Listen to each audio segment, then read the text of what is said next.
God kind of made known to me something about fear. And that is that fear is a liar. Is a liar. Now we all know what a lie is. It's the opposite of a truth. And a truth is something that will happen. A lie is something that will not. That a lie is something which is not true. And so when the enemy tries to make us fearful, fear is dependent on lies. Fear is built, it has this energy from lies. If it can sell you on a lie, it can make you fearful. And every time Satan's trying to sell you on a lie, he's trying to sell you something that's not true, that's not going to come to pass, but he wants you to believe it's going to come to pass.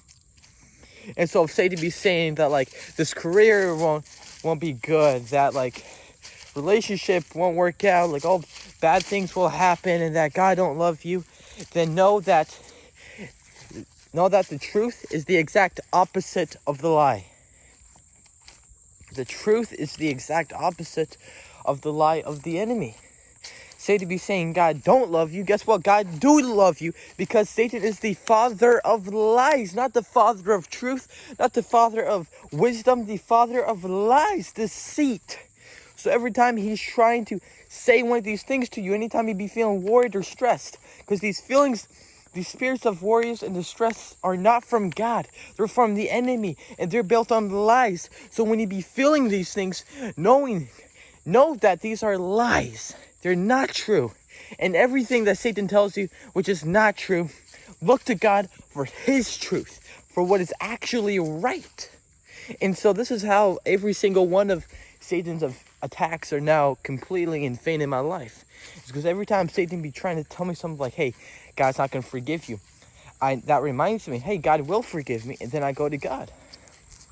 And so when the enemy's attacks can be used against themselves in this manner, that's a really great thing. And so God's just taken away all my fear completely, because he made known to me, like, hey, these feelings of fear, anxiety, they're all fears built on lies, and lies are things that are not true and to come to pass. But guess what? God's truth will come to pass. You just have to believe. You have to trust in God. You may be like, I want what I want to come to pass. Guess what? What you want to come to pass is so tiny. It's so teeny tiny.